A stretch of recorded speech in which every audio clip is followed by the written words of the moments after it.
किसी भी रिश्ते को खूबसूरत बनाने के लिए उसमें स्पाइस और एंटरटेनमेंट कायम रखने के लिए क्या करना चाहिए? मेरे साथ में है बॉलीवुड की दो एक खूबसूरत सी जोड़ी रितेश एंड जेनेलिया, जो इस वक्त भी बहुत प्यारे लग रहे हैं। उनसे पूछते हैं कि उनके रिश्ते को उन्होंने बहुत ही खूबसूरत बना के रखा है, क्या उसकी वजह क्या है। First of all welcome to Zoom both of you. Thank you so much. Thank you. सबसे पहले आपने कहा कि स्पाइसी और entertaining, I think more than that I think freshness. That's the most important thing in a relationship. और उसको कायम रखना बहुत ज़रूरी होता है, और ये दो कपल पर डिपेंड करता है कि वो किस तरह अपनी निजी ज़िंदगी में वो फ्रेशनेस कायम रखना चाहते हैं, या अगर वो कहीं खो रही हो तो उसे दोबारा कैसे लाया जाए। तो I think that's very important. Genelia, आप क्या सोचते हैं इस बारे में? Yeah, I definitely think freshness in a relationship is extremely important because you do have moments which are not extraordinary, and it's up to each couple to make it extraordinary.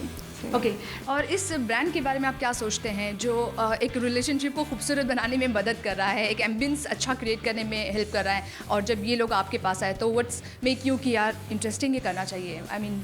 I think एक ऐसा event था, इन्होंने सर्वे किया था, और refresh your love नाम का इनका कैंपेन है, जहाँ पर ये बताया जाता है कि अबाउट मोर देन 80% कपल ये सोचते हैं कि अगर हम उनके रिलेशनशिप में तनाव इस वजह से होता है क्योंकि शायद उनका घर इतना खूबसूरत स्मेल नहीं करता, या उनके घर में वो फ्रेग्रेंस नहीं है। आपके घर का जो ऑर्डर है वो ख़त्म करके उसमें अगर फ्रेशनेस ऐड की जाए तो that is something that will add freshness to your moods and add freshness to the relationship. And Genelia, what do you think?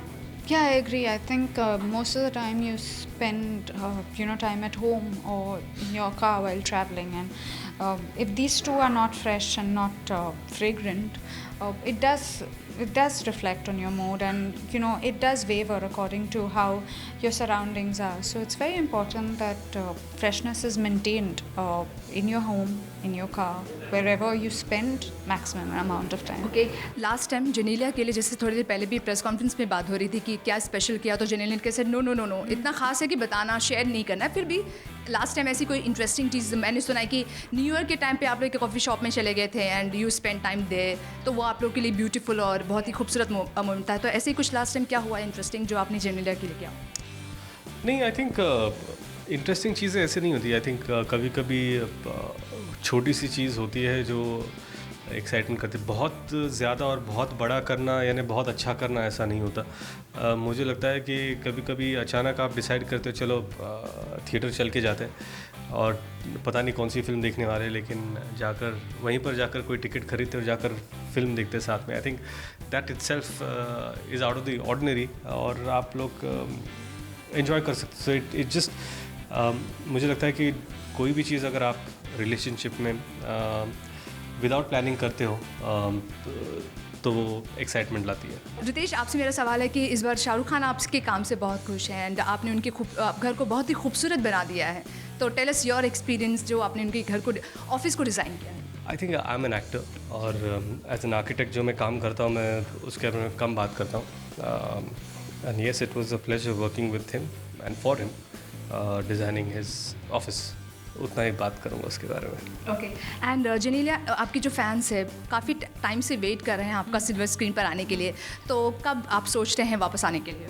I mean you sign I think one of the film also. Yeah, hopefully soon I should be back, but I'm taking my time. I think I enjoy the break as well, and I will be back. I'll be back soon. Okay, तो ये थे रितेश और जेनेलिया हमसे बात करने के लिए। Cameraman Anil के साथ सलमा खान, ज़ूम मुंबई।